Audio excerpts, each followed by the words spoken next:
Allez, c'est parti, on est en live. Bonsoir à tous. J'espère Salut. que vous allez bien. Salut, Bonsoir, bonsoir. bonsoir. Ah, Coach Larrache qui nous envoie plein de cœurs là. Ah, il s'arrête plus. Il a bloqué, je crois, sur son téléphone. Voilà, bah, on refait encore un live. On en a fait un hier, on en a fait un aujourd'hui aussi. Parce qu'on pouvait pas s'empêcher de revoir Athème. Hein. Athème, tu nous as tellement manqué qu'on était obligé de faire un live ce soir spécialement pour te revoir. Écoute, c'est gentil, merci. Bah, je suis là. Hein. Donc Bonsoir à tous. on est tous contents, tu vois. Même premier coach Larrache, il arrête pas d'envoyer des cœurs. À mon avis, c'est pour toi, c'est pas pour nous. Ouais. Euh, Farid qui nous rejoint encore. Farid qui est là maintenant, c'est titulaire. Ouais. Titulaire, Farid. Salut. Ça va? Ouais, non, je suis encore remplaçant. Moi, je suis en remplaçant. Ouais. J'aime bien le statut de Joker. T'as arrêté, Outsider, ouais, tu vois, il arrive et il met son coup de tête, tu vois. t'as arrêté tes heures de Ouais. pilotage là? C'est bon, c'est fini? Tu pilotes Non, plus ça y est, t'as vu, d'hélicoptère? regarde, je me suis. Voilà. Je voulais être un mec un peu plus design qu'hier. Et Thomas qui est encore avec nous, qui est voilà, premier de la classe, Thomas. C'est bon, t'es devenu le premier de la classe. Hein. C'est fini. Non, T'as ton j'étais petit- en fond de classe au Bahut. donc voilà, donc un live un peu spécial parce on va parler surtout de la Super League. On va faire vraiment un live sur la The Super League et on finira voilà vraiment enfin sur le le Mourinho qui a été évincé de Tottenham. Donc moi déjà sur la Super T'en League, fous. ce que j'aimerais déjà vous demander, je vais demander surtout à Thomas, c'est parce qu'il était volontaire, c'est d'expliquer qu'est-ce qu'est la Super League en fait. Voilà, qui a créé la Super League et qu'est-ce que c'est? Alors, bah, c'est un regroupement pour l'instant de 12 clubs hein, à leur propre initiative. Donc, c'est une initiative privée. Il y a une société qui a été créée. 12 clubs européens, 6 dans le championnat anglais, les 6 principaux, Tottenham, Chelsea, Arsenal, Liverpool, les deux Manchester. 3 Italiens, l'Inter, le Milan, la Juve. Et 3 Espagnols, l'Atlético, le Real et le Barça, qui refusent de jouer la Champions League et qui vont donc créer une compétition parallèle dans laquelle ils se rencontreront. Il y a 20 équipes qui sont prévues. Donc à ce jour, il y en a 12, celles qu'on a nommées.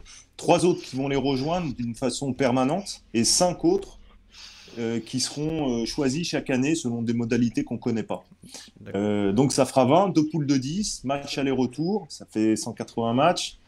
Et les 3 premiers de chaque poule seront qualifiés pour les quarts de finale. Les 4e et 5e se rencontreront. Donc 4e d'une poule rencontrera le 5e et vice-versa. Ce qui permettra de compléter les 6 premières équipes pour arriver à 8 et faire quart de finale, demi-finale, D'accord. match Oh, aller-retour. attends, ok. Parce que là, il Et y a un peu finale. trop d'infos. Déjà, voilà. La première chose, c'est déjà, ceux qui ont créé la Super League, c'est 12 clubs, c'est ça?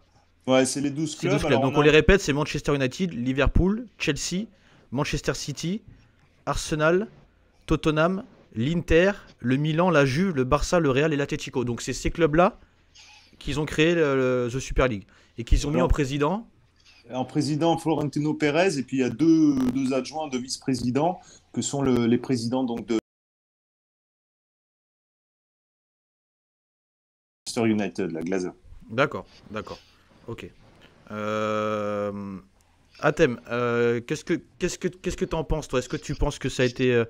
Est-ce que c'est bon, la Super League? Est-ce que t'es contre, t'es pour? C'est pas étonnant que ça s'est créé? Ça t'a étonné ou pas? Ouais, étonné.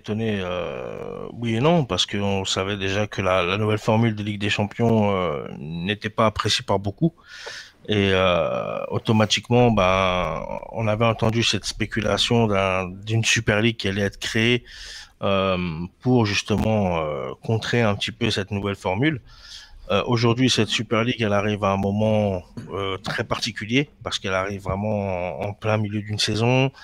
Du jour au lendemain, les choses sont actées très rapidement. Donc, pour moi, c'est une décision qui est très très particulière. Surtout que Florentino Pérez a toujours son club en lice en Ligue des Champions, que Manchester City est toujours. Enfin voilà, que sur les 4 demi-finalistes, on a quand même 3 clubs sur 4 qui sont encore en lice en Ligue des Champions. Et je trouve que voilà que c'est assez particulier. Maintenant, cette compétition-là, c'est une compétition privée qui sonne comme une bombe hein, dans le monde du football. Ah oui. Et à savoir que voilà, faudrait qu'on ait un peu plus de détails aussi sur la formule, comme expliquait Thomas. Il y a Voilà. il y a 5 invités par an. Alors la seront formule, ces c'est 5 quoi? C'est quoi invités. exactement la formule alors? La Super League, c'est quoi? Là, Thomas l'a Bah, expliqué, mais voilà. c'est 15 clubs fixes plus D'accord, 5 clubs invités chaque année. d'accord. Ces 5 clubs invités seront invités sur des critères qu'on ne connaît pas. On ne sait pas quel pays aura le droit à l'accès à cette Super League. On ne sait pas quel pays, quel club ne seront clairement pas appréciés ou autorisés à entrer dans cette Super League. C'est une forme de deux poules de 10 qui ensuite se finissent en confrontation, mais il n'y a pas de relégation, il n'y a pas de montée, il y a pas, enfin, pour moi, il y a quand même, il manque beaucoup d'enjeux dans cette Super League, hormis l'enjeu financier, et c'est ce que je trouve compliqué à mettre en place. Donc, D'accord. je suis un peu surpris de ce qui a été fait, moi, sur cette Super League. Farid, qu'est-ce que t'en penses, toi? Eh ben écoute, je trouve le timing assez étrange. Ça sort là, maintenant, aux portes des demi-finales de la Ligue des Champions. On est peut-être pas à la mi-saison, mais plus vers la fin de saison qu'autre chose. Et là, ce projet pharaonique, hein, c'est parce que là, quand on est en train de parler de la création de cette Super League, on est quand même là en train de dire qu'un organisme privé, parce que, alors attention, faut appeler les choses par leur nom. On est en train de dire que la Super League, c'est un organisme privé. L'UEFA, c'est pas un organisme public, hein, que je sache. C'est aussi un organisme privé. C'est-à-dire que c'est un organisme privé officiel. Et là, aujourd'hui, on a un regroupement de clubs qui est en train de se dire, on va faire concurrence à la Ligue des Champions. Moi, je vois dans cette démarche, plutôt que de voir un acte fort, je vois plus un aveu de faiblesse, comme quelque chose qui fait qu'ils sont quasiment dans une position où ils s'obligent à faire ça, parce que faut pas oublier le contexte, hein, le contexte lié au Covid, qui a mis quand même les finances du football international vraiment, vraiment très très mal. Il faut savoir que dans le football espagnol notamment, le football espagnol va très très mal d'un point de vue financier. Aujourd'hui, j'ai comme l'impression que c'est plus un gros coup de pression, parce que très honnêtement, dans le fond, moi, j'y crois pas réellement. Parce que tu sais, Shams, si tu veux, là, ils sont en train de concurrencer l'Europa League, la Champions League, mais clairement, la FIFA, l'UEFA, les fédérations, ils vont pas se laisser faire, et ils sont capables de prendre des sanctions qui vont mettre à mal leur projet. Donc, clairement, tu peux pas remplacer un étage de la pyramide. Il faut remplacer toute la pyramide, ou tu remplaces rien. Parce que la FIFA, quand elle va commencer à prendre des sanctions vis-à-vis des joueurs qui sont engagés dans une certaine ligue et pas dans une autre, et que les championnats vont interdire les clubs de jouer dans leur championnat respectif. Ils ont dû se préparer à ça. Excuse-moi, Farid, quand tu crées ça, ça veut dire que tu le sais que ça va être limite les premières choses que la FIFA et l'UEFA vont prendre qu'ils vont faire. Donc à mon avis, ils ont dû déjà se préparer à ça. Donc c'est-à-dire qu'ils ont peut-être Justement, si moi je me pose la question, tu peux pas dire que les mecs qui s'organisent, ils ne se sont pas posé la question qu'à un moment donné, la FIFA va répliquer, et de quelle façon. Moi, la première chose à laquelle j'ai pensé, ça va être forcément l'interdiction des joueurs de jouer dans les compétitions organisées par la FIFA, l'UEFA et les championnats respectifs. Donc si moi j'y ai pensé tout de suite, ne me dis pas que Florentino Pérez et consorts. Il y a eu la réponse. Il y a eu la réponse alors déjà à cette question. C'est-à-dire qu'ils vont les interdire, c'est ça? Ils vont interdire. Je pense que dans l'avenir, c'est en cours, c'est pas encore acté. C'est vendredi que la réunion aura lieu. Oui, après, attention. On sait aussi que l'argent c'est le nerf de la guerre. Hein. Tout dépend après ce que va annoncer les créateurs de la Super League. Il suffit qu'ils disent que voilà, ils reversent une partie je sais pas moi, des fonds collectés à l'UEFA en compensation, etc. Enfin, il y a toujours. On sait que Florentino Pérez va partir en négociation. On le sait pertinemment, ils vont pas non plus se laisser marcher dessus par l'UEFA, et l'UEFA ne va pas se laisser marcher dessus par la Super League. Donc on verra bien ce que ça va donner. Maintenant, pour moi, la Super League, moi ce qui m'interpelle, c'est que elle arrive vraiment au moment de la déclaration de la nouvelle formule de la Ligue des Champions. Oui. Et c'est pour moi, c'est comme une déclaration en fait des grands clubs de dire que voilà, nous, votre nouvelle Ligue des Champions ne nous intéresse pas. On va faire notre truc puisque vous ne nous écoutez pas, tout simplement. Thomas.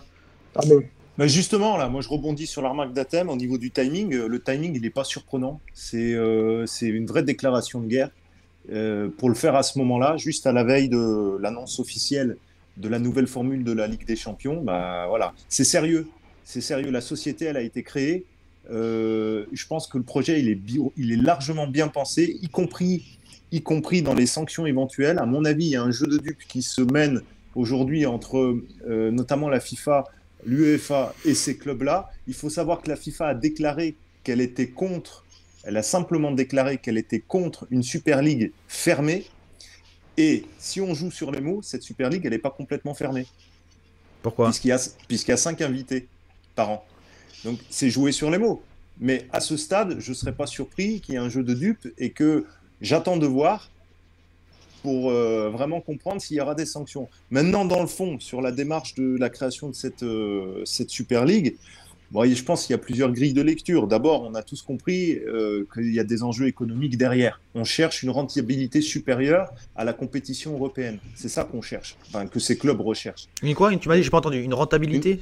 Une rentabilité supérieure, notamment en termes de droits TV. Là, on parle par exemple d'un investissement de 4 à 6 milliards d'euros pour la première année, seulement pour la première année, qui est prévue en 2022-2023. Donc, le premier enjeu, il est là. Mais j'en vois d'autres. Au niveau politique, il y a une signification forte ici. C'est qu'il y a des clubs qui cherchent à s'affranchir de l'UEFA, qui leur disent c'est bon, maintenant, nous, on n'a pas besoin de vous. Et quelque part, si on peut condamner la démarche de ces clubs d'un point de vue sportif, parce que c'est clair qu'au niveau sportif, on n'est plus du tout dans l'éthique traditionnelle du sport et du football en particulier. Tu vas chercher au mérite la participation à une compétition. On n'est plus du tout là-dedans. Même s'il y a ça, de l'autre côté, moi je souligne que l'UEFA est largement responsable de cette situation. Mais alors, justement, excuse-moi, Cham, je vais intervenir un petit peu sur les commentaires. Les commentaires. Il y a Youssef qui dit l'UEFA était pris à son propre jeu en protégeant ses clubs fondateurs, notamment avec le FPF, le fair play financier, bien évidemment. Il y a Majid qui nous dit ils ont des scénarios de prévus, c'est certain. Il y a Mohamed Larrache qui souligne aussi que la loi Bosman était aussi un tremblement de terre et pourtant elle est passée. Et Majid qui nous redit personne ne va lâcher dans les deux camps. Qu'on embrasse. Du coup, les négociations soutenues par la FIFA vont être un passage obligé. Et enfin, le dernier de Abdelrani Roudan qui nous dit rendez-nous notre ancienne formule avec juste les champions, ça devient n'importe quoi, toujours plus de fric.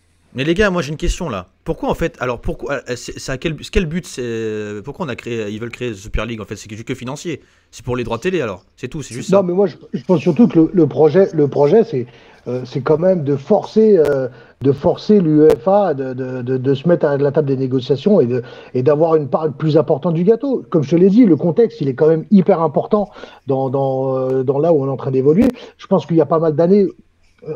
C'est pas d'aujourd'hui qu'on entend parler d'une sorte de Super League, mais pas en dehors de l'UEFA. C'est-à-dire que ça aurait dû être organisé dans l'UEFA. Et là, ce qu'est en train de dire Florentino Pérez et tous ces c'est que vu qu'ils le font pas dans l'UEFA, ils ont dit nous on va le faire à côté, c'est ça. C'est-à-dire que si vous voulez pas nous écouter, si vous voulez pas nous donner une part plus importante du gâteau, clairement on va voler de nos propres ailes. Sauf que moi, comme je te l'ai dit, moi j'y crois pas réellement. Je ne crois pas réellement que ce projet aille jusqu'au bout. Tu verras que d'ici vendredi, il y a des choses qui vont bouger et l'UEFA, elle a tout à perdre dans cette histoire, dans le sens où on va rentrer dans une guerre où aucun des deux ne gagnera. Parce que quand je dis aucun des deux ne gagnera, ça veut dire que je ne sais pas si le Real Madrid et les clubs qui sont engagés en Super League, le fait de sortir de leur championnat respectif, de leurs championnats nationaux, je ne suis pas certain que ça les serve. C'est-à-dire que quand tu es une ville, tu es quand même inscrit dans un contexte qui fait que... je ne sais pas, c'est historique. Un club fait partie d'un championnat national. Alors à moins que demain, il fasse un championnat mondial avec les New York Red Bull, avec Boca Juniors, avec Shanghai Shenhua qui s'engagent avec eux. Et à ce moment-là, ils seront totalement... Mais c'est pour ça que je te dis, ce projet-là, il sera viable, non pas en remplaçant qu'un étage de la pyramide, mais en refaisant toute la pyramide. C'est-à-dire qu'il faut qu'il fasse aussi une FIFA parallèle, il faut qu'il fasse des fédérations parallèles. Limite, c'est pas jouable, tu vois. Et avec 6 milliards d'euros, très honnêtement, dans ce milieu-là, le budget annuel de l'UEFA, c'est à peu près 5 milliards d'euros. Juste pour l'UEFA. Va remplacer la FIFA en parallèle, va remplacer les fédérations en parallèle. C'est quasiment injouable. D'accord. C'est pour ça que Il y a Mathieu qui dit la crise économique est totale dans le foot, donc avec les droits TV et les primes pour y participer, environ 350 millions par club, il y en a beaucoup qui vont être sauvés de cette crise avec cette Super League. Donc est-ce que c'est vraiment la raison pour Ah laquelle les oui. clubs je suis pas vraiment sûr que ce soit uniquement l'aspect crise, mais moi je pense que c'est plutôt le fait que les clubs se sentent aussi un peu plus en difficulté. On a l'émergence de clubs moyens comme l'Atalanta Bergame, Hmm. comme Leipzig, ces nouveaux clubs qui arrivent et qui se structurent de mieux en mieux pour être performants dans les compétitions Tu continentales. penses? Et j'ai aussi l'impression que ça peut déranger les gros clubs qui parfois se font sortir par ces petits. Et quand je vois, moi, par exemple, là, l'adhésion de Tottenham ou Arsenal, qui sont à la rue en championnat et qui sont quasi sûrs de ne pas jouer une LDC l'année prochaine et qui se retrouveraient à jouer une Super League où effectivement ils auraient une notoriété de clubs de haut niveau et de gros clubs européens, bah, je me dis qu'il y C'est a vrai que je l'ai aussi une pas vu comme histoire. ça. C'est vrai que j'ai pas pensé à ça, c'est vrai. Voilà, je me dis qu'il y a aussi une histoire de notoriété, de se dire, voilà, on reste dans la cour des grands malgré que ça va pas trop. Donc voilà, il y a beaucoup de facteurs ils qui n'ont me pas besoin de dérangent. ça, je pense pas à thème. Hmm. Je suis pas persuadé qu'ils aient besoin de ça en termes de notoriété. Quand tu regardes dans le dernier carré, tu as très souvent, Ah très oui. souvent, quasiment les mêmes, et cette notoriété-là, elle reste. Maintenant, comme je te le dis, le contexte, il joue beaucoup, et c'est même, enfin moi, l'impression que ça me donne, c'est limite, tout est en train de s'effondrer économiquement dans le football, et tu as l'élite qui est en train de s'organiser pour dire, bon, bah voilà, soit vous nous donnez une part plus importante de l'oseille pour nous sauver, nous, soit nous, on va s'organiser de notre côté. Et c'est un peu un espèce de chantage. Et Je je sais rigole parce pas, que je sais pas. j'écoute Yacine. Excuse-moi, je rigolais parce que je lisais le commentaire d'Yacine Hatem. Il dit, Yacine, en gros, il Ouais, dit que c'est pour l'oseille, c'est tout, quoi. voilà, il y a Yacine Amenet qui vient d'intervenir, qu'on salue d'ailleurs. Il n'y a aucun besoin de remplacer les instances. La Cour européenne a ouvert la porte à l'organisation des compétitions privées. Il n'y a donc rien besoin de créer. Ils font leur Super League, ils prennent l'oseille et c'est tout. Oui, c'est que pour l'oseille. C'est vrai que c'est un peu étonnant qu'ils pensent. Ouais, t'as un argument, le fait qu'en fait ils ont peur des limites des équipes qui émergent, c'est un peu. Voilà quoi. On Bah, sait très bien que tu fais ça juste pour l'argent, ça s'est cramé quand même. Oui, mais regarde, je te donne un exemple tout con. Hmm. Le petit club qui émerge et qui te fait sortir de la Ligue des Champions prématurément, je prends le cas de l'Inter qui a fini troisième, qui s'était retrouvé en Europa League. Je suis désolé, mais quand tu vois qu'un Leipzig, pour sa première participation, échoue en quart de finale, qui prennent la place d'autres Mais clubs qui, eux, sont donc ton considérés argument comme c'est grands, ça, mais en gros parce qu'en fait ça veut dire qu'ils perdent plus d'argent parce qu'il y a les équipes bah là qui oui, émergent et qui. bah D'accord. Donc forcément que ça l'argument il est prend pas. leur, Non, bah l'argument est oui, pas bête. Bah oui. ça prend leur place pour l'argent, bien C'est sûr, moi c'est qui ai pas pas pour autre compris. chose. Ça veut dire parce Oui, que c'est vrai. Oui, c'est vrai. Thomas, vas-y. Excuse-moi. Le ça seul truc, reste moi, le seul truc ça. d'un point de vue Ouais. sportif, excuse-moi, juste, je termine avec ça. Pour moi, le seul aspect sportif, c'est que les clubs qui seraient en Super League, finalement, n'auraient pas besoin de s'évertuer à devoir se qualifier en Ligue des Champions dans leur championnat respectif pour pouvoir jouer cette compétition. C'est-à-dire que le Real Madrid, même en finissant huitième de Liga, il serait toujours en Super League. C'est le seul, C'est ça. d'un point de vue Bah, sportif, avantage. c'est ce que Mais ça reste, dans l'ensemble, ça reste économique principalement. On va dire les choses comme ça reste principalement économique. Et c'est un peu le fruit de la dégradation du football depuis 25 ans. Parce qu'en fait, et c'est là, moi, où je veux porter la responsabilité sur les instances du football, et sur l'UEFA en particulier. Parce que le rôle des instances, c'est de protéger le football et de le faire évoluer. Hmm.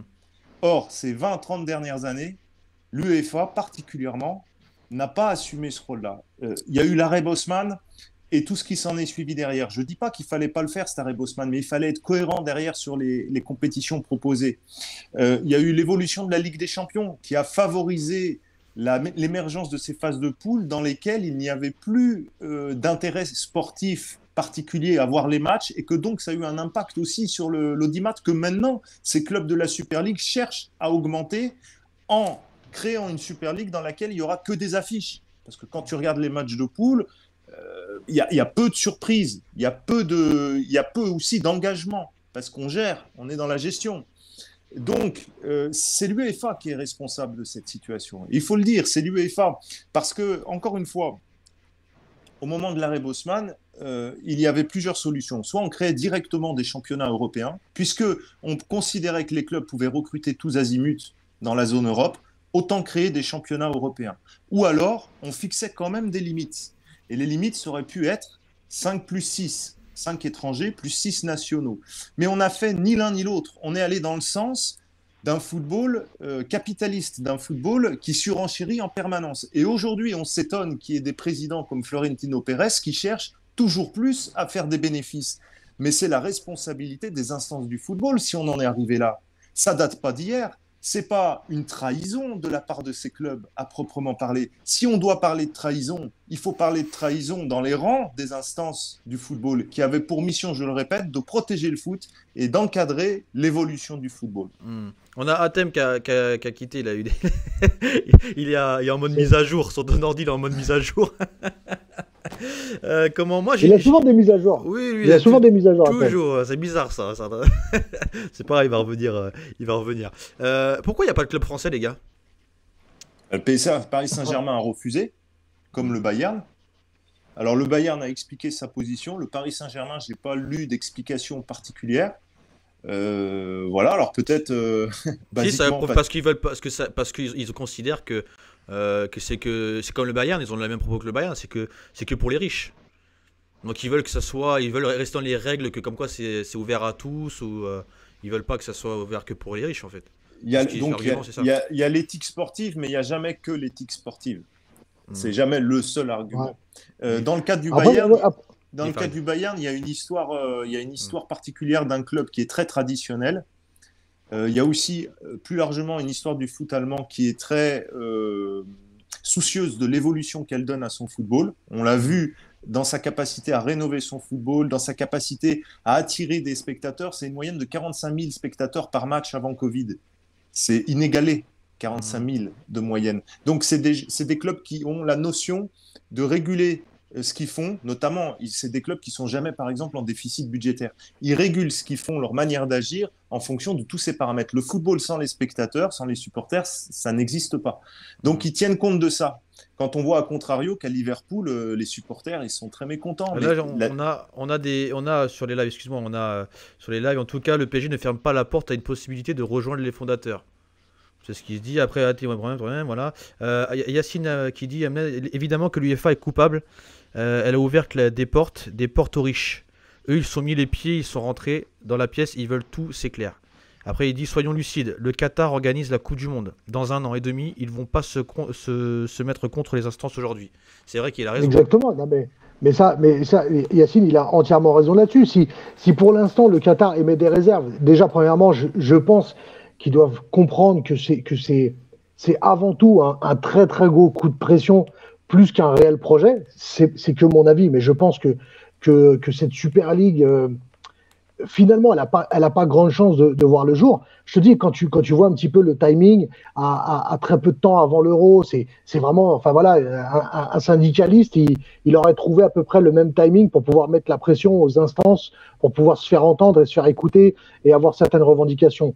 Maintenant, le non-engagement des Allemands, c'est tout simplement, c'est que les Allemands, ils ont un football qui, financièrement parlant, est très très sain. Ils sont peut-être que le football allemand est celui qui, d'un point de vue financier, a été le mieux géré. Contrairement à l'Espagne qui a été hyper dépensière. Alors l'Espagne, on peut en faire des éloges sur le style de jeu, sur la philosophie et tout, sur la gestion financière. Ils sont complètement à la rue et c'est un football qui est pas loin de s'effondrer totalement financièrement. Maintenant, voilà pourquoi ces deux-là, pour l'instant, ne s'engagent pas. Comme l'a dit Yacine, le Qatar n'a pas réellement intérêt à se mettre à dos les instances alors qu'ils vont organiser une Coupe du Monde.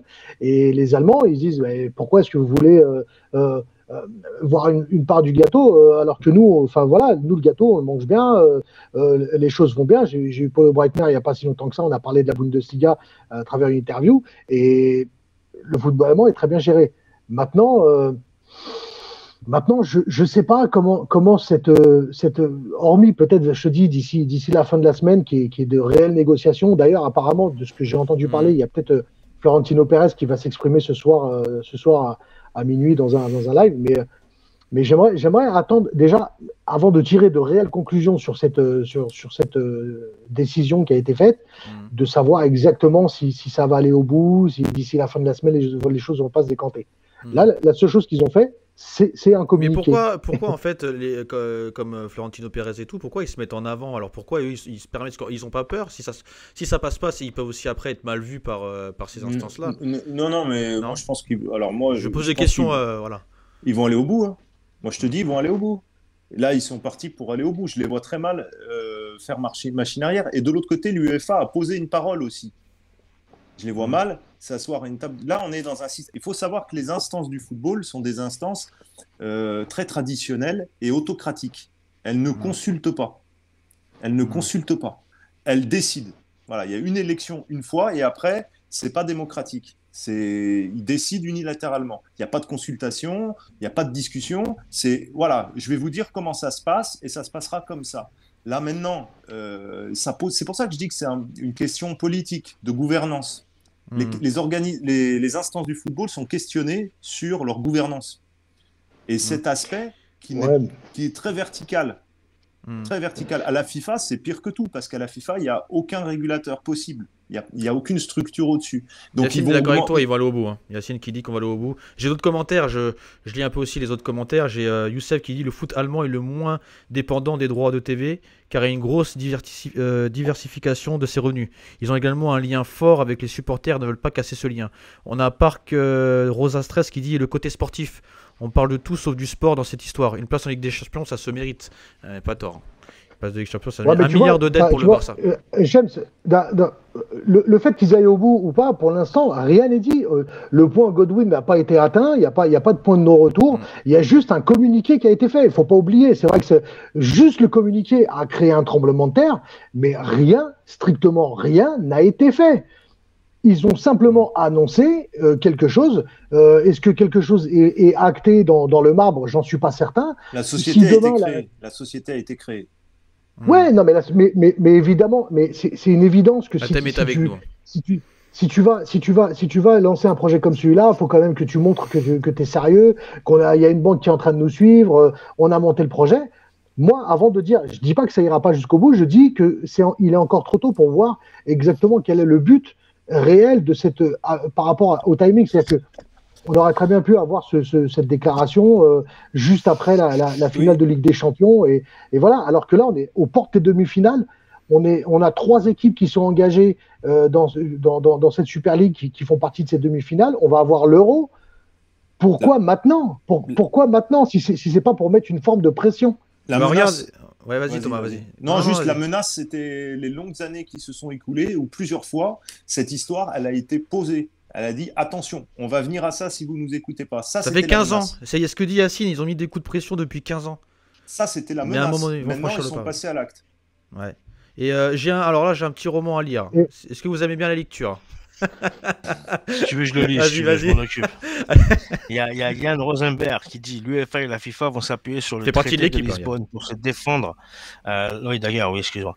L'article 165 du traité exclut en effet expressément toute harmonisation de législation nationale et ne porte pas préjudice à l'autonomie dont jouissent les fédérations sportives dans l'accomplissement de leur mission constitutionnelle de l'Union européenne, la orthophoniste. spécificité du sport.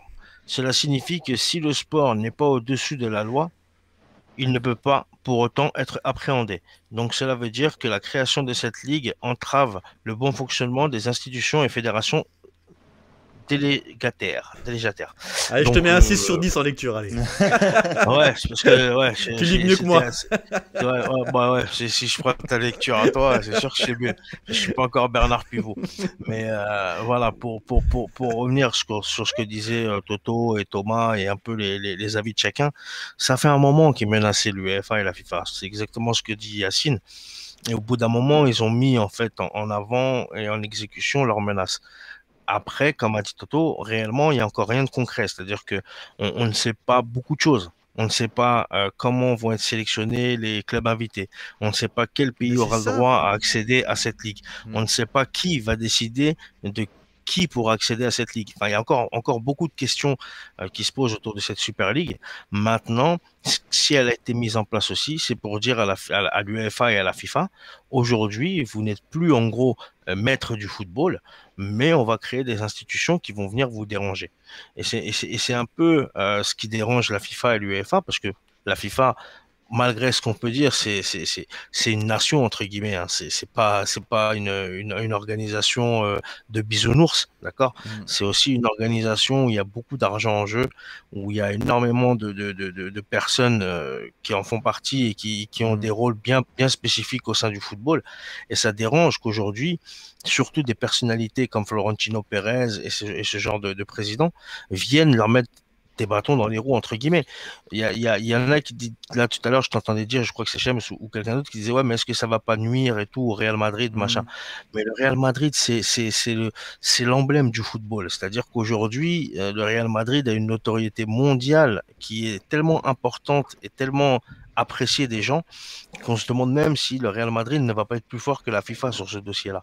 Donc, c'est un peu la complexité du cas de la Super League, c'est qu'il y a des clubs historiques, il y a des clubs appréciés dans le monde entier, et en face, il y a la FIFA qui est, elle, l'organisatrice et la gestionnaire de toutes les compétitions importantes.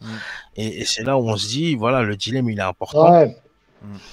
Attends, attends, il y a des bons commentaires là qui arrivent. Déjà, je remercie, là, le temps que tu prennes les commentaires. Je remercie les gens qui commentent. Franchement, c'est hyper gentil. Ça permet d'échanger. Il y a des avis qui sont hyper intéressants. Donc, ça c'est super. Ouais, je reviens sur ce que dit par exemple Miguel qui dit le timing est parfait avec la crise sanitaire, donc personne dans les stades. Oui. Il y a Youssef qui dit les clubs ne peuvent plus faire machine arrière, la fracture est irréversible et cela laissera des traces quoi qu'il arrive. L'UEFA ne pourra pas se passer de ces 12 grands clubs. Il y a Yacine aussi qui nous dit la Cour européenne a déclaré que les fédérations pouvaient être concurrencées. Là, je pense qu'il répond justement aux commentaires de Yann, où il dit la Cour européenne déclare que les fédérations pouvaient être concurrencées. Ensuite, la Cour européenne a une jurisprudence qui dit que les sportifs pros peuvent participer à des compétitions privées. Tu t'es bien échauffé, tu lis mieux là, c'est pas mal. Il est pas mal là. C'est plus Thomas, on va laisser la parole à Thomas. Il boule depuis tout à l'heure là. Thomas, non, mais il faut bien comprendre qu'on est dans une logique de commercialisation du football depuis 30 ans.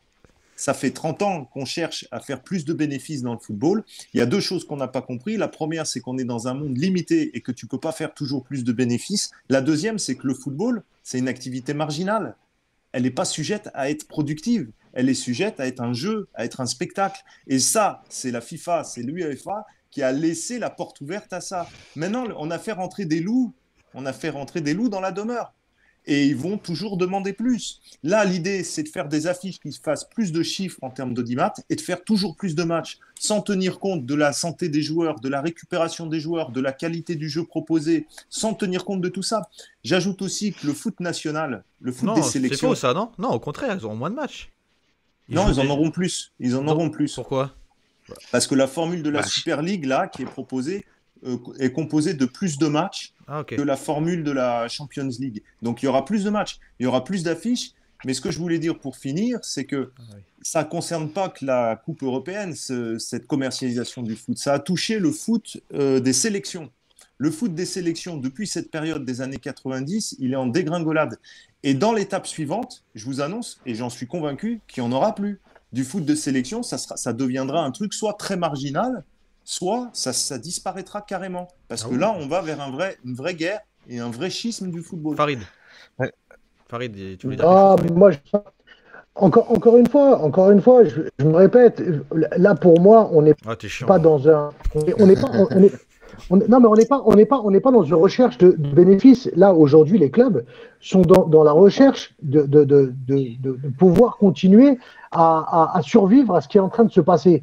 Il y a deux coups de semonce qui ont été vécus par le football international récemment. C'est la crise du Covid, d'accord, qui a mis un gros coup de canif dans tout les finances européennes, nationales, ce que tu veux dans le football international. Et la seconde, c'est un truc dont on ne parle jamais, je dis bien jamais, et nous on l'a vécu, on était aux premières loges, on l'a vécu sans avoir dit un mot là-dessus, ça s'appelle l'IPTV. L'IPTV, c'est aujourd'hui l'accès. Non mais rigole pas. C'est toi qui m'as vendu tu m'as vendu le boîtier, Farid. Non, par contre, non mais rigole pas, c'est illégal. C'est ce que je veux dire. Donc moi, je t'ai rien vendu du tout. Non mais je t'ai rien vendu du tout. N'oublie pas que tu es sur un média et tout ce que. Non mais tu rigoles. Mais tout le monde n'est pas en mesure de savoir que tu rigoles. C'est vrai. Non, mais tu vas Non, mais, suivre. non, mais tu m'as pas répondu, je rigole, je plaisante. Oui, mais c'est bien de le souligner quand tu Oui, le dis voilà, à c'est l'antenne. Tu vrai, vois ce que je c'est veux vrai, dire? c'est vrai, c'est vrai. Non, mais c'est vrai. Non, Non, mais je c'est suis pas vrai, un c'est vrai. revendeur d'IPTV. Non, Non, c'est parce que, non, mais tu rigoles, mais c'est quelque chose qui a mis les finances du football international, qui a mis une claque monumentale. vrai. Pourquoi? Quand Mediapro achète les droits télé 1,5 milliard d'euros sur 4 ans et ainsi de suite, pourquoi ils reviennent sur leur décision, selon toi? C'est parce qu'en face, ils se rendent compte qu'il n'y a pas le nombre d'abonnés qu'on attendait.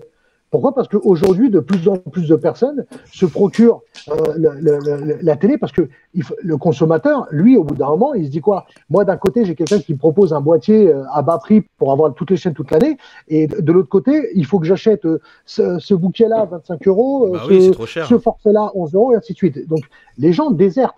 Ce qui fait qu'en face, ce qui fait la manne financière principale du football international, c'est les droits télé. Et aujourd'hui, on ne le dit pas, mais l'IPTV a mis une claque. Et le football international est impacté par ça. Ce qui fait que les grands clubs aujourd'hui, bah, ils veulent survivre et ils veulent se dire, ouais, mais attends, cette manne financière, elle rentre plus. Et bah, il faut que les instances elles lâchent un peu du lest. C'est-à-dire que, tu vois, par exemple, une équipe qui est qualifiée en Champions League, elle a une prime de 15 millions d'euros. Ensuite, elle a une prime de 2,5 millions d'euros, 2,7 millions d'euros par victoire, 900 000 euros par match nul. Et après, c'est en fonction du level de. Voilà, c'est 10 millions en huitième de finale, 12 millions en quart de finale, jusqu'à 19 millions pour le gagnant. Ce qui fait que si tu gagnes la Ligue des Champions, que tu as gagné tous tes matchs, ça te fait un chèque de 80 millions d'euros plus les droits télé. Donc, tu arrives à 100 millions d'euros. Mais ce truc-là, c'est si tu fais le meilleur parcours.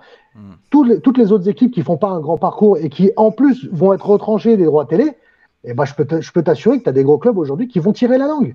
Et notamment les clubs espagnols et italiens qui sont engagés. C'est un peu comme le cinéma, quoi, on va dire. C'est la même chose, des trucs perdre de l'argent à cause de Alors, ça. je reviens un peu sur les commentaires des gens. En fait, ça part de Yacine qui dit il n'y a que les supporters qui peuvent sauver le foot. Euh, le foot ne s'abonne pas. S'ils ne s'abonnent pas au TV, ils ne vont pas au stade, c'est tout. Ouais. Ensuite, moi personnellement, ce que je trouve, et parce que là, je vois quelqu'un qui dit ça ne change rien l'IPTV puisque les diffuseurs payent les droits TV. Je suis pas d'accord. L'IPTV, ça a mis une grosse balle dans le pied aux médias footballistiques. Et il faut pas se voiler la face. Si Bah aujourd'hui oui. Mediapro a lâché prise, c'est parce que bon, déjà, ils n'étaient pas attractifs dans le coût de la mensualité pour suivre une Ligue 1 à 25 balles par mois. Je trouve que c'était juste scandaleux. Et aujourd'hui, l'IPTV, si ça fait énormément de mal au droit TV. Les clubs aujourd'hui en pâtissent. Peut-être pas dans les grands championnats type la Première Ligue où les droits TV ont toujours été astronomiques, mais dans des championnats inférieurs, ça leur fait du mal. Ce qu'il faut prendre aussi en considération sur le fait que la Super League va avoir un impact important, c'est les clubs qui sont aussi en situation, on va dire, complexe. Je prends le cas du Bah oui. Barça, qui est malgré tout le club le plus riche du monde, mais en même temps le club le plus endetté, parce que c'est deux choses différentes. Quand tu dois payer un joueur comme Messi qui te revient à je ne sais pas combien de millions par an, c'est vrai que faire une compétition qui t'en rapporte 350 millions garantis, c'est sûr que ça aide beaucoup pour conserver certains joueurs.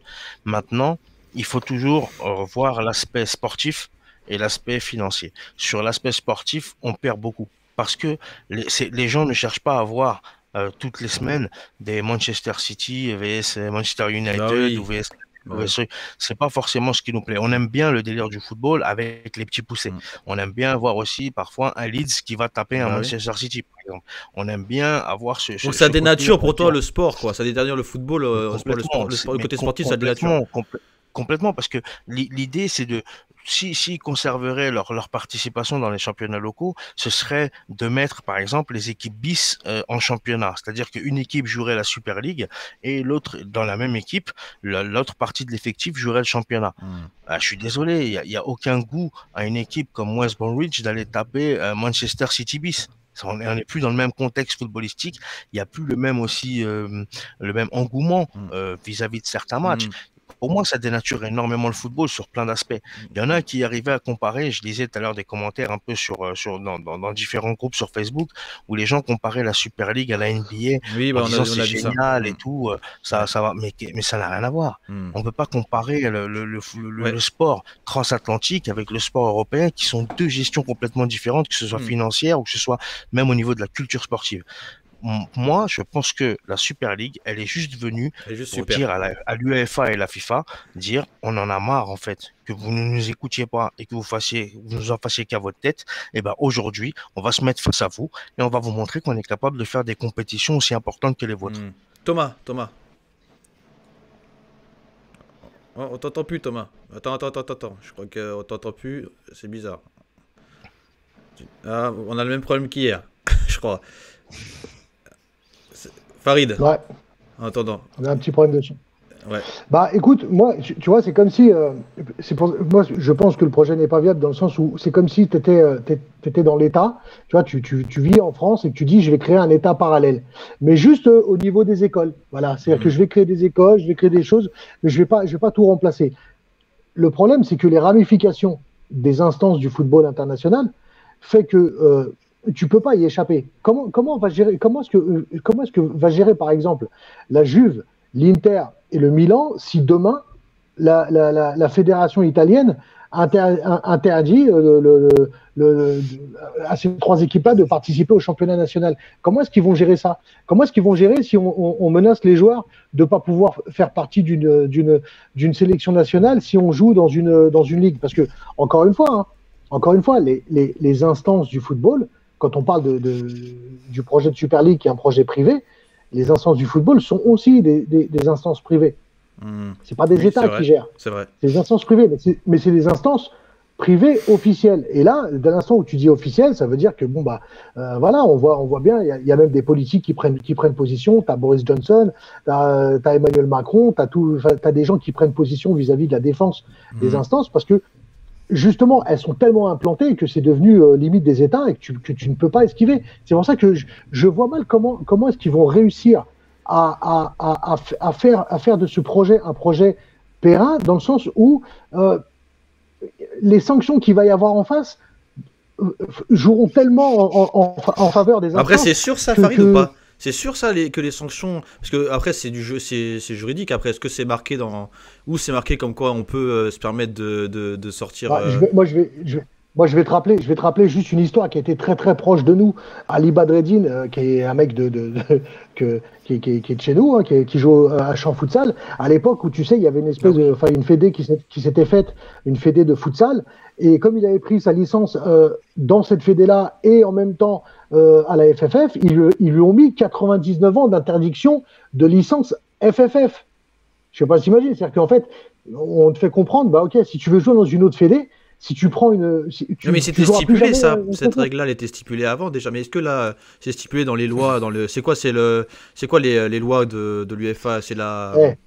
Écoute, ils ont les États de leur côté, ils ont tout de leur côté. Donc s'ils doivent faire passer des lois pour les obliger, ils les obligeront. Et même, tu vois, c'est leur compétition. C'est leur compétition. S'ils veulent, ils font ce qu'ils veulent. C'est leur compétition. La FIFA est en droit d'accepter et de refuser des gens dans leur compétition. S'ils considèrent qu'un joueur fait partie d'une Super League qui ne cumule rien pour leur organisation, ils sont en droit de dire, bah attends, tu cumules rien pour nous, mais tu veux venir participer à nos compétitions, pas question. Même si en parallèle, comme disait Yacine tout à l'heure, on a autorisé l'ouverture à jouer dans des compétitions privées, oui, tu as le droit de jouer dans des compétitions privées, mais ça ne veut pas dire qu'on ne pourra pas t'interdire de jouer dans d'autres compétitions aussi. Puisque la FIFA, faut se rappeler que c'est quand même l'organisatrice de toutes les compétitions phares aujourd'hui dans le monde du football. Maintenant, je reviens sur un commentaire que j'ai trouvé pertinent, c'est celui de Miguel, où il parlait aussi il disait qu'on oublie le marché chinois par rapport à la Super League. Et c'est vrai qu'aujourd'hui, la Super League, elle est aussi créée pour les nouveaux fans. On est créé pour les nouveaux fans de football. On n'est plus pour les supporters, on est sur les nouveaux fans. C'est encore une nouveau type de personnes qui s'est mis à aimer le football et à regarder le foot. Et effectivement, le marché asiatique est aujourd'hui un marché très puissant dans le monde du football et il commence à prendre de l'ampleur au vu déjà du nombre de personnes qu'ils sont, mais au vu de l'intérêt qu'ils y portent. Là, c'est vrai que le marché chinois, Et pour moi, je pense que la Super League, elle a été aussi faite un peu pour eux. C'est on va dire, un secteur où l'argent sera beaucoup plus facile à récupérer que dans des continents, on va dire, des continents ancestraux dans le monde du football, tels que l'Europe. Donc pour moi, c'est important. Il y a Majid qui nous dit la NBA et la Super League sont sur le même fondement juridique. Ouais. Je suis pas d'accord. Moi, je suis pas d'accord parce que la Super League, elle va être sur le même fondement juridique sur quel point? Sur le fait qu'on va avoir des clubs en fait qui seront fixes sur une compétition. Bah oui, effectivement, aux États-Unis, la NBA, il n'y a pas de descente, il n'y a pas de montée, c'est play-off, et voilà, et après, ça joue les compétitions quart, demi, machin. Ok. Après, au niveau de la protection financière, c'est différent. Les clubs ne font pas faillite aux États-Unis. Ça n'existe pas la faillite. C'est différent. Oui, en plus, on en a déjà parlé. Thomas, tu voulais dire quelque chose? Je sais que Oui, moi je voulais simplement dire, ça, je rebondirai sur ce que vient de dire Athème en passant, mais c'est la mort d'un football en fait. C'est la mort attendue, programmée d'un football, celui des plus de 30 ans, pour faire court, et c'est l'avènement du football consommable, du football commercial. Et c'est pour ça que le marché chinois, c'est une observation juste, parce qu'on va chercher toujours plus en fait. C'est une vision du football où on cherche toujours plus à vendre, toujours plus à faire de bénéfices. Et puis, peu importe les conséquences sportives, peu importe les conséquences morales, on recherche toujours plus d'affiches, toujours plus d'audimat, et on est là-dedans. Mais ce que je voulais dire et revenir par rapport aux instances du football, c'est que d'une part, on est dans un monde de la libre entreprise. Donc, si demain, il y a une fédération qui veut s'ouvrir pour concurrencer les organismes actuellement officiels, elle peut. C'est tout à fait possible. Donc, il n'y a rien qui empêche ça. Il y a un pouvoir politique qui va faire une pression, il y a l'ancienneté des instances actuelles qui feront pression, mais c'est possible. Et l'autre chose, c'est que ces instances-là, elles ont fait des erreurs, ok. Maintenant, il y a des moyens de récupérer la situation. Il faut, pour faire bref, changer la gouvernance de ces instances, et c'est pas changer le président, c'est changer le fonctionnement de ces instances-là, en mettant beaucoup plus d'échanges et de souplesse et d'horizontalité avec les clubs, et pas simplement les 12 là, mais tous les clubs. Et au niveau sportif, revenir à la vocation première de ces instances, qui est, et je le répète encore, protéger le football, protéger le sport, et faire évoluer, mais pas faire évoluer dans le sens de la commercialisation, mais dans le sens de s'adapter à la société pour que le football continue à être attractif en termes de jeu. Voilà. Ça, c'est les solutions. Et les sanctions ne seront pas des solutions. Les sanctions ne vont faire qu'aggraver la situation, si tant est qu'ils sont capables d'aller au bout de leurs sanctions. Moi, j'ai vu une phrase, je voulais relever une phrase, c'est qu'on interdisait les joueurs de Coupe du Monde, tout ça, mais Florentino Pérez, il a dit on va créer une Coupe du Monde. Donc ça veut dire bien sûr. Mais ça veut dire qu'en fait, comme je voyais même Yacine le disait, c'est-à-dire que c'est pas possible, parce qu'on aura une Coupe du Monde avec 100 des Modric, 100 des De Bruyne, des trucs, on n'aura rien en fait. Mais non, mais c'est pas possible. La Coupe du Monde actuelle est victime des mêmes travers que les autres compétitions continentales. C'est-à-dire qu'ils n'arrêtent pas sans cesse d'augmenter le nombre de participants. Ça a quel résultat? Ça a le résultat d'avoir des phases de poule qui servent à rien. Enfin, en termes de spectacle, en termes d'enjeux, en termes d'opposition, ça n'a pas d'intérêt. D'autant plus qu'aujourd'hui, il n'y a plus d'identité nationale il n'y a plus d'identité de jeu nationale. À l'époque, quand tu voyais jouer dans une Coupe du Monde une équipe d'Amérique du Sud face à une équipe européenne, tu voulais voir ce qui allait se passer parce que c'était différent. Il y avait un choc des styles, il y avait un choc des cultures. Maintenant, on est dans un monde où tout est mondialisé, où tous les joueurs s'exportent, où il n'y a plus d'identité propre aux nations. La Coupe du Monde, intrinsèquement, elle a perdu de l'intérêt à cause de ça. En plus, on augmente les participants. Le rôle de la FIFA est de protéger le football. Donc, de deux choses l'une. Soit on considère que c'est plus adapté, le foot des nations, et dans ce cas-là, oui, on fait un championnat mondial des clubs. Soit on veille à ce que la Coupe du Monde des Nations, elle soit protégée dans son organisation, dans ses règles. Ok, Farid. Moi, je pense que tout à l'heure, quand tu soulevais certains commentaires qui disaient qu'il y a des choses qui ne sont pas possibles, en fait, il faut bien comprendre que si guerre il y a, les deux parties ont bien compris qu'il n'y aura pas de gagnant des deux côtés. Il y aura deux perdants. C'est tout. Et c'est ça qui est en train de s'instaurer. En fait, tu sais, moi, ce que ça me rappelle un peu la guerre froide. C'est-à-dire que pourquoi la guerre n'a jamais réellement éclaté entre les deux? C'est parce que la Russie, comme les États-Unis, savaient que si une guerre éclatait entre les deux seraient perdants à la fin. Et une Coupe du Monde sans les stars du Real, ce n'est pas possible. Et le Real Madrid qui ne peut pas s'inscrire dans les championnats nationaux avec des sanctions des joueurs, avec des joueurs qui seraient peut-être menacés de venir en équipe. Parce que vous pensez honnêtement que les instances vont être là en chien de faïence en train de dire « Ah oui, pardon. » Non, il va y avoir des négociations. La FIFA et les instances défendront leur beefsteak, ils menaceront de mettre des sanctions et il y aura des sanctions, je reste persuadé, même si ça leur coûte de l'argent, ils mettront des sanctions parce que s'ils laissent faire, clairement, qu'est-ce que ça veut dire? Eh ben, c'est le début de la fin pour eux. C'est le début de la fin parce que une fois que tu as remplacé la Ligue des Champions, qu'est-ce que tu vas faire? Eh ben, tu vas vouloir remplacer les instances. On va dire, elle sert à quoi ça a la porte ouverte à plein d'autres choses après, quoi. Après, clairement, le signal que tu envoies, c'est quoi? Ça sert à quoi l'UEFA? Ah bah non, ça devient plus que des intermédiaires. Ah bah ouais, pourquoi passer par ces intermédiaires et pas par un autre? Et puis après, on va passer à la FIFA, puis après, on va passer aux fédérations, et ainsi de suite. Donc, ils ont bien compris, là, que pour eux, c'est le début de la fin, si jamais ils se laissent faire. Maintenant, en contrepartie, en face, ils vont évoluer dans un monde du football qui les empêchera d'avancer. Je te l'ai dit, ils ont les instances de leur côté. Quand je te parle des instances, les instances politiques seront de leur côté. Et même moi, je veux rebondir sur un truc. J'entends les gens dire, ouais, mais est-ce qu'une Coupe du Monde se fera avec des nations qui vont se priver de Kroos, Modric, etc.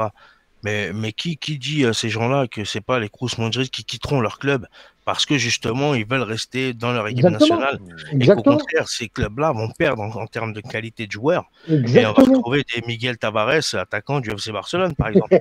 Donc, c'est pour ça que Paris est pas allé dans la Super League, ils veulent récupérer les joueurs. Non, je pense qu'aujourd'hui le foot des nations, il a pris dans la culture générale et dans la culture des joueurs, c'est du bonus.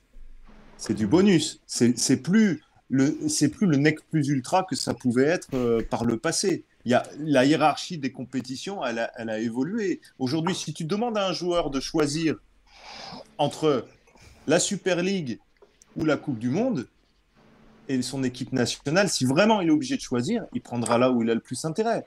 Bien sûr. Voilà. Alors, plus d'intérêt.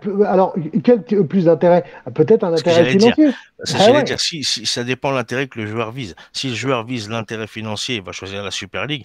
Par contre, si le joueur a l'amour du drapeau et l'amour de participer à des compétitions pour sa nation, il va choisir la Coupe du Monde. Il y aura quelques contre-exemples, mais franchement, voilà, moi, je les vois mal, tous, ou la grande majorité, dire « Ah bah non, je préfère jouer pour mon pays et me priver de cette Super League et d'aller jouer... » Pas tous en même temps, les gars, sinon ça gagne.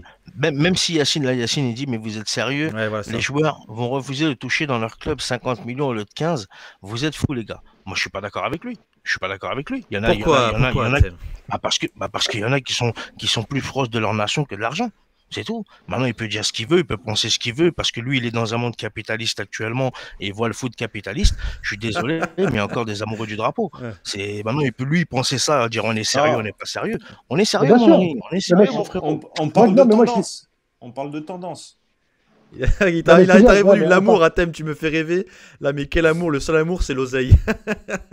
Oui, c'est ce que je dis. Pour certains, c'est l'oseille, c'est vrai. Farid, excuse-moi. Je t'ai coupé, j'ai coupé Farid. Non, moi je suis entièrement d'accord avec la thème. C'est-à-dire que évidemment que certains ils feront le choix quand il y a un choix sportif et un choix financier à faire. Et ben beaucoup choisissent le choix financier. Là, on parle quand même de nations. Les nations, c'est quand même quelque chose de très très spécial. Là, tu vas devenir un paria dans ton pays. Et qui va déserter? Est-ce que les équipes nationales entières vont déserter? Encore une fois, je te le dis, chacun va se tirer par les couilles. Hein, ils vont attraper l'un et l'autre par les couilles. Ils vont se dire voilà, si tu presses, je presse. Et ça va être comme ça que ça va se jouer. Et je pense réellement que pour moi, la vraie issue à ce problème-là, ça va être que peut-être que les clubs auront une importance plus importante dans les instances, et c'est une façon d'enfoncer la porte, parce que voilà, écoute, nous on se lance. Là, clairement, s'ils ont envie de se lancer, de toute façon, ils ont lancé la machine. Ils peuvent encore l'arrêter, mais ils ont lancé la machine. Le chrono va tourner, et ça va être déjà, ne serait-ce que les premiers, c'est quoi les premières échéances? Ça va être les demi-finales de Ligue des Champions.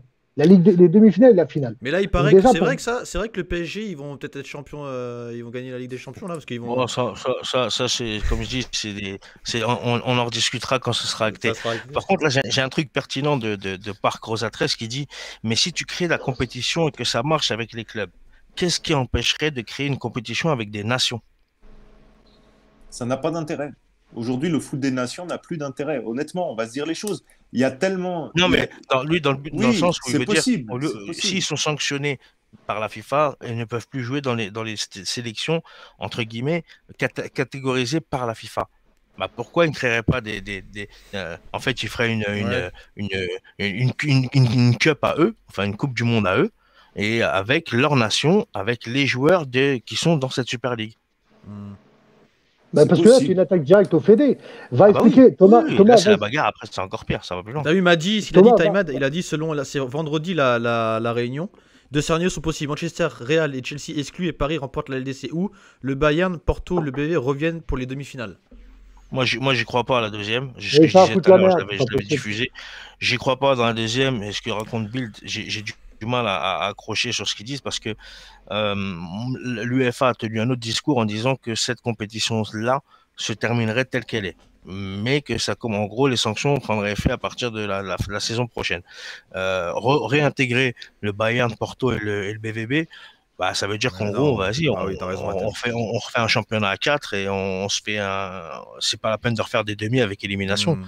Des mecs éliminés qu'on repêche comme ça parce qu'il y a une décision. Moi, je pense pas que l'UEFA se fera un truc aussi Ça fort. s'est déjà fait à thème. Euro 92, Oui, à un club. Euro 92, le Danemark, Le Danemark, il est oui, éliminé sportivement, il est repêché parce que la oui, Yougoslavie est en guerre. Et voilà. une nation. Bah oui, mais bon, Ouais. À 3 sur 4. Là, tu presque. récupères 3 clubs sur 4. Bah, et alors? Ah, je sais pas, moi, je trouve que Non, c'est. non. Je sais pas. Surtout Moi, en je trouve que 2021, c'est. quoi. Ouais, moi, je Je trouve pense- que c'est trop farfelu comme décision. Farid. Imagine-toi que c'est un des trois repêchés. De toute façon, il y aura beaucoup plus de chances que ce soit un des trois repêchés qui gagne la compétition. Qu'est-ce que va dire le Paris Saint-Germain? Enfin, tu vois, il y aura forcément des conséquences à Bah tout oui. ça. Et là, Yacine, Maintenant, il a quand... dit un truc intéressant aussi, Toto. Il vient de dire, Bild, ils font tout pour que les clubs allemands soient repêchés. C'est pas faux. Ils ont 2 clubs allemands sur 3 dans les éliminés. Farid. Non, c'est clair, Mais- c'est clair. C'est clair, mais enfin, tu vois, tout à l'heure, Thomas, quand tu disais que c'était la fin des équipes nationales, moi, honnêtement, j'y crois absolument pas. Et va expliquer ça aux fédérations, parce que là, pour le coup, quand tu parles des équipes nationales, là, c'est pas l'UEFA. Là, c'est la FIFA et les fédés. Donc, je ne pense pas que si déjà tu as du mal à attaquer l'UEFA et qu'ils vont se défendre en mettant des sanctions, je te laisse imaginer quand tu vas attaquer le Big Boss, parce que là, c'est la FIFA, c'est la Coupe du Monde, c'est Ouais. jamais de la vie, ils se laisseront faire. Jamais. Quand je dis que le foot des sélections, là, vu la tournure du football mondial, a vocation à disparaître, ou en tout cas à passer au second plan, et c'est déjà un peu le cas. Alors, second plan, oui, mais disparaître, je pense pas, si quand même, non? Écoute, la Coupe Va du dire Monde, en Algérie, va dire en Algérie que l'équipe nationale n'existe plus. Oui, alors attends, la Coupe du Monde aujourd'hui pour la nouvelle génération de joueurs, elle tient encore parce qu'il y a des anciens qui sont là pour dire c'est quoi la Coupe du Monde, qu'est-ce que ça représente la Coupe du Monde. Il y a une forme de transmission de l'historique de la Coupe du Monde, de ce que ça représente. Mais ces anciens, quand ils auront disparu, la nouvelle génération, à l'allure où ça va, la Coupe du Monde, elle représente quoi factuellement? C'est quoi la qualité des Coupes du Monde qu'on voit depuis 20 ans, depuis 25 ans, depuis 30 ans? C'est quoi la qualité? Ça a commencé avec la Coupe du Monde 90. Et depuis, tu trouveras quelques matchs par-ci par-là qui valent le coup d'être vus. Mais sur la compétition, il ne faut pas me dire que c'est une compétition qui marque les esprits, Ça, qui c'est un autre influence débat le après, jeu. ça. Bah, moi, la Coupe du Oui, Monde mais- 2006, la Coupe du Monde 2006, je l'ai trouvé énorme. Parce que tu es français et que tu as Non, vu pas du l'équipe de tout, pas France, du tout, non, pas du tout, parce que l'équipe du Brésil était énorme, l'équipe d'Italie était énorme, parce que j'avais encore du jeu, il y avait encore des joueurs offensifs, il y avait encore du plaisir à jouer au football. Ok. Et d'ailleurs, Il y pour en a revenir, il y en a eu plus de Coupe du Monde depuis 90. Il n'y en a pas oui, beaucoup, oui, à mon avis. alors oui, il y a plus de Coupes du Monde claquées que réussies. Par Voilà. contre, un truc qui je vais dire entre guillemets un truc positif dans cette histoire de Super League, Ouais. c'est que le fait qu'il n'y ait pas de descente, etc., je pense que par contre, en termes de jeu, on va plus être sur des jeux où des équipes vont jouer bloc bas pour maintenir des résultats, parce qu'aujourd'hui, il n'y aura pas Ah, en pas fait mal, de ouais. contexte de résultats, et ça va jouer au football. Enfin, moi, je pense que, Ça va on va changer dire, le foot, d'accord. un des points positifs, c'est que on va retrouver peut-être un foot spectaculaire Ah, parce qu'il n'y a pas de retenue. c'est vrai. Il n'y aura pas de retenue, en étant dernier, on s'en fout. C'est un Quoi. bon argument parce que c'est vrai que ça va changer un peu le coaching en fait. Les entraîneurs vont changer peut-être leur méthode de jeu, leur manière ils vont peut-être être moins dans la comment on pourrait dire ça, dans la retenue, peut-être Dans la plus gestion. ouais, plus dans tenter des choses peut-être. Je sais pas, non? Donc, du Farid, coup, il rigole. non, mais la question, ça va être est-ce que Didier Deschamps entraînera une équipe de Super League alors? Non, il va aller en Algérie de toute façon, il paraît. D'accord. Non, mais c'est là Pas aussi où persuadé. l'UEFA, c'est là aussi où l'UEFA est responsable par rapport à la réforme de la Ligue des Champions. Ils avaient une fenêtre de tir pour essayer d'améliorer les choses, plutôt que de faire un pas en avant. Voilà, cette nouvelle formule, elle ne fait qu'empirer la situation de cette compétition.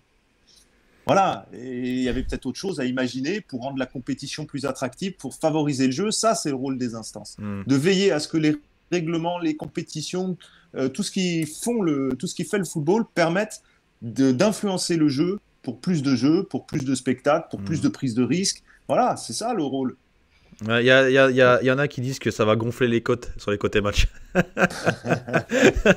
C'est pas faux. Moi, c'est pas faux. moi Puis, oui, puis, vas-y, puis on va avoir les gros parieurs venus d'Asie. Voilà, on rejoint le marché asiatique, on retrouve le marché asiatique, pardon, où le marché asiatique n'est pas que en tant que spectateur. C'est aussi un marché où l'argent est beaucoup misé dans le sport. Et c'est vrai que oui, dans la Super League peut rapporter aussi en termes de côté match, enfin de conneries là, de paris sportifs, Oui, tous ces trucs-là. Effectivement, je pense qu'il peut avoir un impact aussi important de ce côté-là, en termes de gains financiers, du moins. D'autant plus que c'est des pays où la culture foot est récente et que donc ils vont être beaucoup plus sensibles à un football de consommation qu'à un football qu'on a connu il y a plus de 30 ans. Les gars, ça fait déjà une bonne heure là qu'on est dessus. Juste finir, juste parce que j'avais une question et c'est vrai que moi je me le suis posé. Est-ce que ça va avoir un impact sur le football amateur ou pas? Que ça n'a rien à voir? Rien? Je pense pas, parce que après, vas-y, Toto, vas-y. Non, bah moi je pense que déjà le football professionnel, l'élite du football professionnel était très loin du football amateur. Là, du coup, il va être encore beaucoup plus loin. Est-ce qu'il y aura des répercussions directes très certaines? Enfin, pas, je pense pas des répercussions indirectes. Enfin, ouais, je pense que déjà c'est une question, c'est vrai qu'il y a beaucoup de gens qui l'ont posé. Moi, je l'ai vu en dehors là dans le chat, il y a eu avec Miguel. Moi, je me suis posé aussi. Je suis pas persuadé. D'accord. Moi, je pense que c'est possible indirectement. C'est-à-dire que là, on est en train de prendre l'exemple quand même d'une situation où il y a des clubs qui disent, qui envoient valser les instances. Et dans le foot amateur, on sait que en plus ces dernières années, il y a beaucoup d'insatisfaction par rapport à la fédération. Donc, est-ce qu'ils ne pourraient pas s'inspirer de ça pour dire, ouais, bah, nous aussi, on peut peut-être s'organiser pour aller, alors, soit comme dit Farid, à la négociation, soit comme je le pense moi, à la rupture. Mais il y avait eu un dirigeant d'un club, je crois Saint-Priest ou quoi, qui avait tenté de faire un truc comme ça, qui avait tenté de faire une fédération parallèle à la fédération française. Mais pour revenir au football amateur, il est déjà mort en fait. C'est ce que dit Yacine, Qu'est-ce qu'on voilà, tu vois, voilà. Ouais, il est déjà mort. Donc, en gros, si t'es enterré à 6 mètres et qu'on t'enterre à 8 mètres, bah t'es enterré, donc on s'en fout. C'est vrai. Ça change rien. On va. Est-ce que vous avez on va clôturer ce débat. De toute façon, on pourra y revenir. On va finir l'émission sur le dernier sujet. Bon, sur pas trop longtemps, 5-10 minutes même pas. Sur la bombe à Mourinho qui a été viré de Tottenham. Donc moi la question que je vous posais, est-ce que ça vous a surpris que Mourinho il soit viré de Tottenham? À thème. Bah, ça devait arriver. Maintenant, ce que je trouve pas normal, c'est qu'il le vire à la veille de la finale. Il a quand même une finale à jouer. Ils auraient dû lui laisser jouer sa finale et après à la rigueur le virer après, parce que voilà, ça reste quand même Mourinho. Il a pris un club vraiment très difficile. Très très difficile. Il n'a pas eu un club facile. La situation aussi pareil sanitaire, etc. a beaucoup touché Tottenham, donc il était vraiment en grande difficulté. Après, je pense que ses oppositions avec la direction font que le choix a été pris. Après, il n'est pas perdant, hein. Il part toujours avec ses dizaines de millions d'euros. Donc là-dessus, il n'est pas perdant. Mais je pense que quand même, ils auraient dû le laisser aller chercher sa finale et peut-être sa dernière victoire. Farid. Et moi, la question que je me pose, c'est que est-ce que ça n'a pas un lien justement avec peut-être tu vois, le fait que ce soit aussi brutal et à la veille d'une finale, est-ce que c'est pas dû au fait d'un positionnement? Est-ce que, enfin, on sait que Mourinho, c'est pas quelqu'un qui a sa langue dans sa poche, loin de là. Il est largement en mesure de prendre position s'il n'a pas envie de prendre. Enfin voilà, s'il n'est pas d'accord, il a dû prendre position. Et peut-être que ça a un lien. Moi, je suis pas dans les petits papiers, je suis pas dans les confidences. Et mais ça peut avoir un lien que Mourinho ait ouvert sa gueule. Ouais, tu penses que c'est un lien avec ce qui se passe aujourd'hui? Voilà, il y a Madi qui me dit qu'il a demandé à ses joueurs de ne pas s'entraîner à cause de la décision de la Super League. Okay. Voilà. D'accord. Donc il est d'accord. Thomas? Oui, là, on est un peu dans la spéculation parce qu'on ne sait pas tout. Mais admettons, moi, je ne comprends pas ces clubs qui vont décharger un entraîneur comme ça en cours de saison. Je veux dire, ce n'est pas non plus la catastrophe. Ok, on n'était pas dans les objectifs du club. Mais si tu dois t'en séparer à la fin de saison, c'est quand même beaucoup plus carré pour la suite, pour le suivant. C'est plus respectueux pour le coach. Voilà, que je sache, il n'a pas non plus posé des bombes partout autour du club. Donc, voilà, décharger les entraîneurs en cours de saison, c'est une nouvelle manie des clubs parce qu'ils ne sont plus dans une gestion sportive et ils ne sont plus dans une gestion de compétences, ils sont dans une gestion d'anticipation de je ne sais quoi. Voilà, c'est tout sauf une gestion sportive et de compétences. Voilà, tu penses, donc s'il est viré, c'est rien à voir avec le côté sportif, il y a un truc derrière, quoi. C'est comme dit Farid. Même s'ils sont pas contents sportivement, admettons, ils sont pas contents. Mais t'attends la fin de saison, là, c'est quoi l'enjeu là? Et puis même, encore, tu le vires après une défaite contre Sheffield Wednesday ou Southampton 4-0. Mais là, tu le vires après un 2-2. Voilà, tu verras. Ouais, merci. C'est toi, t'es mon meilleur prof pour ça. Et c'est vrai que là, il se fait virer après un 2-2 face à Everton. Dans des conditions où je dis, voilà, il y a encore une finale derrière à aller chercher. Donc moi, je pense qu'on est dans l'extra sportif. On sait que lui et sa direction, ça devenait très, très dur. Et je pense que ça peut aussi avoir un lien avec l'histoire de l'arrivée de la Super League, parce que Mourinho est malgré tout, voilà, c'est un fervent défenseur du football le vrai, même si voilà, on n'apprécie pas ou on apprécie sa façon de gérer ses effectifs et ses matchs. Mais voilà, moi je pense qu'il doit y avoir une raison bien plus importante que les résultats. Mais même une raison extrasportive, ou quelle que soit la raison, moi je reste convaincu qu'il fallait lui laisser finir la saison, dans l'intérêt du club, et aussi par respect, parce que bon, il est quand même là pour travailler, il a travaillé, il a permis à cette équipe d'arriver en finale d'une compétition, on le vire à la veille de la finale. Moyen. C'est ça. Moyen. Niveau éthique, moyen. Après, attends Thomas, parce que si, ça a été écrit sur le commentaire, il dit à ces joueurs de ne pas s'entraîner, je suis désolé, hein, et le club aussi a le droit de ne pas être d'accord avec ça. Donc si évidemment tu sais pas mais tu lui mets un blâme. Tu le vires, voilà, exactement. Tu le vires pas parce qu'il fait pas un entraînement. Après, on sait pas ce qui s'est passé aussi, tu vois, tu peux pas. Je sais pas. Après oui. Dans le fond, nous quand on regarde comme ça, oui, c'est vrai que ça se fait pas, mais moi je sais pas après. Ça devrait être exceptionnel les entraîneurs qui sont licenciés en cours de saison, et il y en a de plus en plus. Farid, excuse-moi. Pour revenir sur le sujet de la Super League, c'est vrai qu'il y a un truc moi qui pour l'instant m'étonne, et c'est pour ça que moi j'émets beaucoup de réserves, c'est que on va dire les très grands noms du football pour l'instant ne sont quasiment pas prononcés.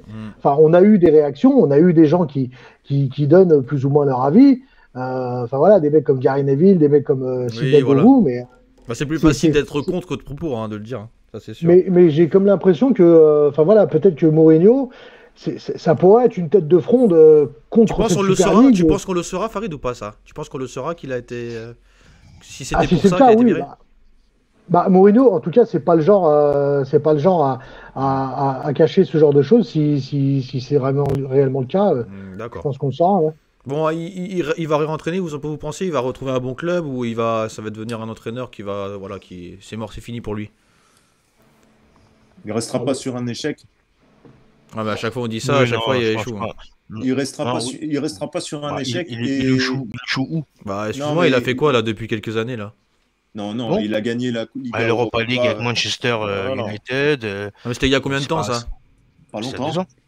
Pas longtemps. Ben, il y a 2 ans. Moi, putain, je croyais que c'était il y a plus longtemps que ça, moi. Je suis bête. Ah, Ouais, il restera pas sur un échec et il faut pas l'enterrer, comme je l'ai lu sur certains sites, comme quoi il était fini.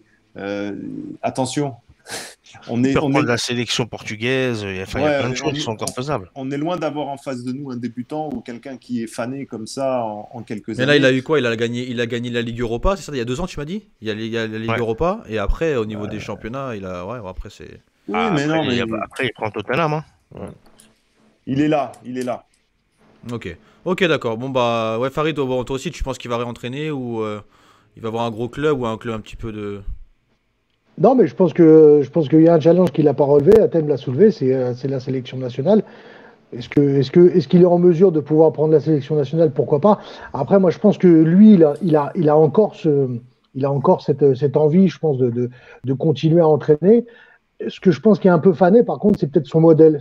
Le modèle Mourinho est un petit peu dépassé et ça prend plus vraiment comme ça prenait au tout départ où il a fait toutes ces campagnes européennes et c'était vraiment le Special One sur la scène européenne. Aujourd'hui, c'est un peu son système est un peu dépassé. D'accord. Ok, bon, on va clôturer cette émission. En tout cas, je le répète, hein, Farid ne vend pas d'IPTV. Je le répète bien. C'était une blague de mauvais goût. C'était une blague de mauvais goût. Non, mais que je me retrouve pas avec. Tu vois ce que je veux dire? Si j'étais comédien, ça se saurait. J'aurais été sur TF1, je serais viré pour ça. Pour les, il y a beaucoup d'animateurs qui se font virer pour des blagues de merde. Non, mais je m'en fous parce que toi, tu m'as vendu du shit hier, donc ça va. Exactement, ça c'était bon. Je sais pas c'est quoi le pire, que je te le vends ou tu le fumes. Attention, tu te mets dans la merde aussi. C'était pour un ami. Pas mal. Donc, voilà, en tout cas, voilà, c'était une blague. Merci à tous d'avoir déjà commenté, d'avoir suivi. Merci à tout le monde. Merci à Mohamed, Madi, Madani. Ça fait plaisir de voir des commentaires, des gens qui prennent le temps Miguel, de commenter. Et c'est ça, un thème. Mathieu, je sais Youssef. que ça te touche aussi. Bah ouais, bien sûr. Moi, c'est ça que comme ça, c'est j'apprécie. magnifique. C'est pour ça que, voilà, c'est intéressant parce qu'on a toujours des avis de tous bords et surtout des visions complètement différentes. C'est ça qui est bien aussi dans l'interaction et c'est pour ça que je remercie tous ceux qui sont venus et qui ont donné leur avis, leur point de vue, leurs remarques et leurs idées. Et voilà, merci encore pour ce partage et on espère que ce soit toujours comme ça en fait. Et on le répète, Merci à tout le monde. on le répète, hein, on va le répéter encore, c'est ça en fait ce qu'on veut, c'est vraiment l'échange.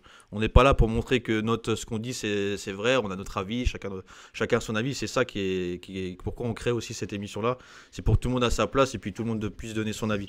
Donc en tout cas, merci à tous, merci à ceux qui étaient là avec nous, même si voilà, Farid il s'est pas rasé aujourd'hui.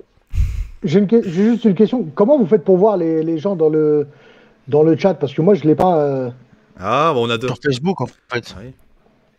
J'ouvre le live sur Facebook. Est-ce que tu voudrais que je mette la prochaine fois les chats directement? Non, regarde, Ah non, tu peux. je les ai pas en dessous là. Oui, non, nous non plus. Ah bah faut acheter. Ah ok, d'accord. Non, faut que tu te connectes sur ah oui, non, faut que tu te connectes sur le live en fait avec ton portable. T'inquiète, je te ferai un petit tuto. On va te faire un tuto. On va te faire un tuto. En tout cas, merci. Vieux, mon frère. Merci à tous et puis on se retrouve pour un prochain live. On va essayer d'en faire un là. Déjà vendredi, n'oubliez pas, vendredi on a l'entraîneur de Pau